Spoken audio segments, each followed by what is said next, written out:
पहले आप लोग ये वीडियो देखिए। बेटियां भिखारियों के घर पर पैदा नहीं होती, उस अमीर के घर पर पैदा होती हैं जो बेटी को दूसरे के घर दान देने के लिए तैयार रहता है। बेटियां भिखारियों की संपत्ति नहीं है, बेटियां अमीरों की संपत्ति है। याद रखना, बहुत से धूर्त लोग, बहुत से कम बुद्धि के लोग किसी की बेटी को घर पर लेकर के आते हैं और उसके पिता का, उसकी माँ का इतना अपमान करते हैं। उन्होंने दिया ही क्या, उन्होंने किया ही क्या, क्या सम्मान किया हमारा। मेरे प्यारो, मैं निवेदन करूं, उस बाप से पूछना जो अपनी बेटी के विवाह के लिए 2 साल पहले से तैयारी करता है, रात और दिन एक कर देता है। वो पिता अपनी बेटी के लिए एक एक कपड़ा, एक एक वस्त्र, एक एक भोजन का सामान, एक एक बर्तन संजो करके रखता है कि बारात आएगी ताकि किसी को कोई असुविधा ना हो। और तुम एक रात में जाकर के पूरे कार्यक्रम को तहस नहस करके आ जाते हो और उसी बाप की 2 साल की मेहनत को 2 शब्द कह करके तुम पानी में बहा देते हो। क्या गुजरती होगी उस बाप पर, उस पिता पर। आजकल समझ ही नहीं होते हैं, बिजनेस होता है। बेटियों को बेचा जाता है, पुत्रों को बेचा जाता है। दहेज लेना पाप नहीं है, पर मुंह मांग करके दहेज लेना महापाप है। उपहार लेना पाप नहीं है, दहेज लेना महापाप है। मैं निवेदन करूंगा व्यासपीठ से, किसी बाप को कुछ देने को नहीं होता, 1 रुपया नहीं होता, उस बाप के दिल से पूछो जिसके घर पर सयानी बेटी होती है। उस बाप के हृदय से पूछना क्या गुजरती है। उस बेटी का दिल तो देखना। एक रात में वो अपना घर, जिस घर में 20 साल तक रही, कोने कोने में खेली चहचहाती रही, आंगन में रही, एक एक कोने में उसका सामान रखा रहा, और एक रात में सब कुछ छोड़ करके नए घर में आ जाती है। उस बाप पर क्या गुजरती होगी। हमने सुना है बाप का दिल इतना कठोर होता, किसी किसी का उसकी आंख में कभी आंसू नहीं आता, लेकिन हमने सुना है कोई ऐसा बाप होगा जिसकी बेटी की विदा हो, उसकी आंख में आंसू। बेटियां विवाह होने के बाद भी अपने पिता को नहीं भूलती।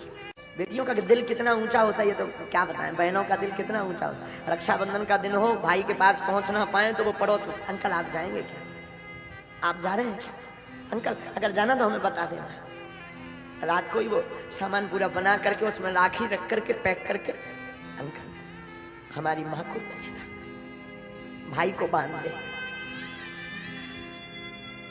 सबकी कलाई भरी होगी, हमारी भाई की सुनी ना रह जाए।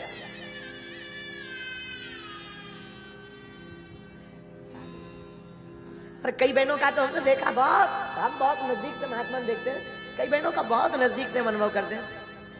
कई बहनें तो भाई बहुत दूर रहता हो या बहनें बहुत दूर, कोरियर कर देती हैं ताकि सबके बहनें आएंगी, सबके भाइयों के हाथों की कलाई पर राखी होगी, मेरा भाई सुनी कलाई लेकर के ना घूमे, वो पहले से भेज देती, फोन लगाते, माँ रक्षाबंधन को बंधवा जरूर देना। बेटियां घर की प्रसन्नता है, बेटियां श्राप नहीं परमात्मा का दिया हुआ वरदान है।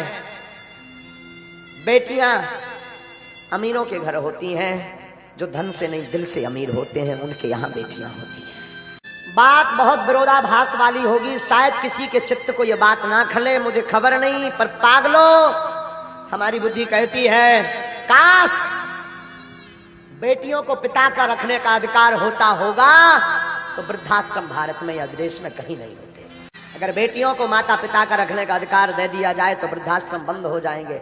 लेकिन ये बात भी बोलूं तो ये गलत नहीं होगी, वही बेटियां जब वहां ससुराल पक्ष में पति के घर जाती हैं और सास ससुर को ही माता पिता मान ले, तब भी वृद्धाश्रम बंद हो जाएंगे। बात कड़वी जरूर है पर है तो है।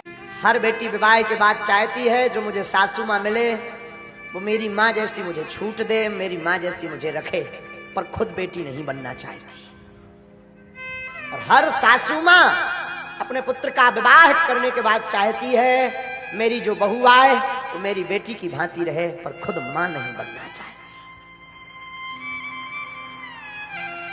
ये मोड़ खत्म हो जाए, ये रुकावट दूर हो जाए तो पागलो इस व्यासपीठ से भरे मंच से हनुमान जी के चरणों की शपथ खा करके कहते हैं घर घर नहीं घर स्वर्ग होने लगेगी। फिर हर घर में महाभारत नहीं हर घर में फिर राम महोत्सव होने लगेगा। कि क्या गुजरती होगी बेटियों पर। एक घड़ी पुत्र नहीं आते हैं जब तबीयत खराब होती पिता की। बेटियां दूर रहते भी फोन लगा लेती, पिताजी कैसे हैं। पिता के प्रति बड़ा गजब का प्रेम होता है बेटियों का।